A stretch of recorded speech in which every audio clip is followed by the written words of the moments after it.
Saudara-saudariku yang dikasihi Tuhan, Shalom, salam damai sejahtera untuk Anda semua. Selamat bertemu kembali dalam renungan harian Katolik, secara khusus di dalam masa Prapaskah ini, masa pertobatan. Apa yang mau kita renungkan dalam inspirasi Injil hari ini? Yaitu masalah penggenapan.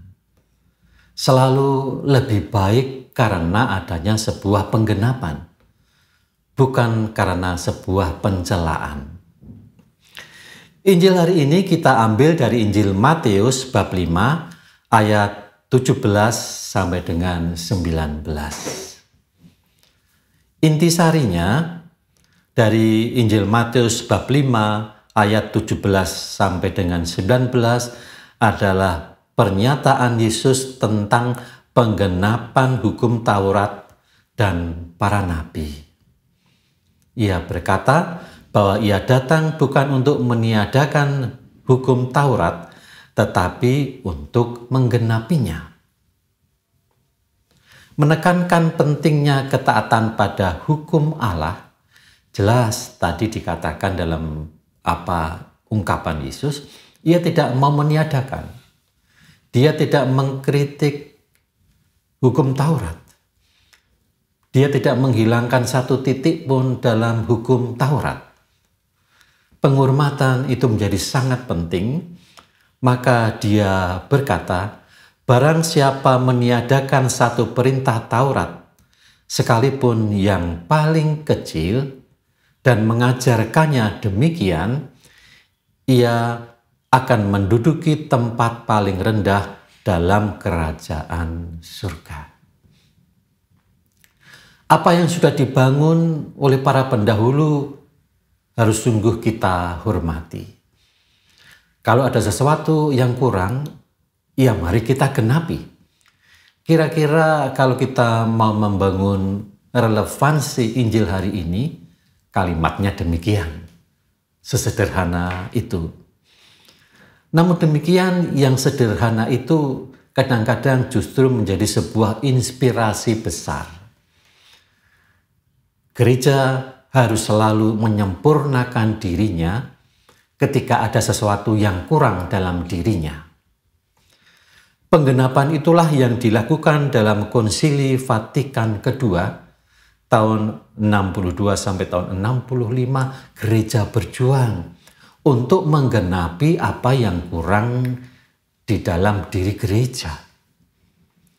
Gereja Katolik membaharui praktek dan doktrinnya, seperti yang bisa kita baca dalam dokumen-dokumen Konsili Vatikan kedua. Apapun yang dilakukan oleh gereja adalah sebuah bentuk pertobatan dalam dimensi menggenapi apa yang kurang dalam dirinya. Tidak meniadakan aspek-aspek ajaran yang mendahulunya. Tidak mencela aspek-aspek ajaran yang mendahulunya. Tetapi ingin membuat sebuah kontekstualisasi dari hidup menggereja. Konsili Vatikan kedua datang bukan untuk meniadakan Konsili Vatikan yang pertama, tetapi untuk menggenapinya apa yang kurang. Tetapi apa yang sering terjadi dalam dunia Katolik, ada juga orang-orang yang membela mati-matian Konsili Vatikan pertama. Ada juga orang yang mati-matian membela Konsili Vatikan kedua. Mari kita melihat itu dalam sebuah perspektif penggenapan. Aku datang bukan untuk meniadakan hukum Taurat, tetapi untuk menggenapinya. Ini adalah sebuah proses pertobatan, bukan? Kalau dalam gereja kita mengenal Konsili Vatikan kedua, bagaimana dengan Paus Fransiskus? Bukankah ia sering menekankan kasih, sikap inklusif, tidak begitu kaku dengan liturgi, tidak begitu kaku dengan pandangan-pandangan yang sangat kaku dalam bidang pedoman-pedoman moral. Fransiskus tidak menolak moralitas yang diajarkan dalam gereja Katolik, tidak. Tetapi ia menginginkan agar hukum moralitas itu lebih manusiawi, lebih bisa menghidupkan semangat orang, sehingga dengan demikian moralitas Katolik menjadi moralitas yang hidup, yang memberikan semangat kepada banyak orang. Bukankah transformasi semacam itu bukan hanya terjadi di dalam diri kita sebagai orang Katolik? Saya mengajak Anda untuk mengajak kembali bagaimana dunia pendidikan itu sekarang ini banyak melakukan perjuangan-perjuangan bukan hanya dalam soal ilmu, tetapi juga dalam soal etik dan moral. Banyak sekolah yang sudah menerapkan anti-bullying. Bukan hanya masalah pelajaran eksak ataupun pelajaran sosial. Banyak juga komunitas-komunitas agama yang juga mulai menyadari bahwa dogma-dogma bukan untuk ditentang, tetapi bagaimana itu bisa dilaksanakan dan menjadi lebih manusiawi. Dan bagian yang sangat penting yang dikatakan Yesus adalah melawan legalisme peraturan-peraturan. Hukum Taurat memang sebuah peraturan legal untuk mengatur hidup komunitas Israel.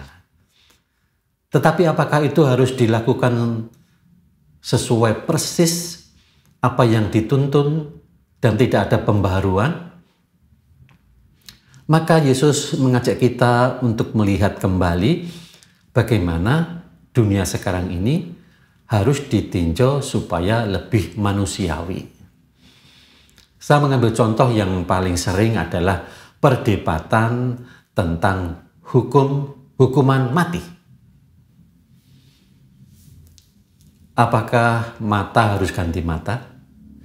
Gigi harus ganti gigi, kematian harus diganti juga dengan kematian. Tidak adakah hukum yang lebih manusiawi? Maka Yesus menggenapi bukan dengan sebuah peraturan yang lebih mengikat, tetapi justru peraturan yang menekankan cinta kasih dan damai. Maka dalam masa Prapaskah ini, mari kita mengadakan refleksi pertobatan kita. Yang pertama, bagaimana kita bisa menghidupi hukum Allah dengan hati yang benar, bukan dengan sikap yang sangat formalistis. Yang kedua, adakah tradisi atau nilai-nilai dalam komunitas kita yang perlu memang harus dipertahankan, tetapi juga di lain pihak harus tetap kontekstual dengan zaman. Maka semoga di tahun rahmat ini, dalam bulan-bulan rahmat ini, Tuhan selalu membantu kita untuk melakukan pertobatan penggenapan, menghormati apa yang sudah dibangun oleh pendahulu kita, dan apabila itu ada yang kurang atau tidak lagi sesuai dengan kondisi zaman, mari kita menyempurnakannya, mari kita menggenapi apa yang kurang. Shalom.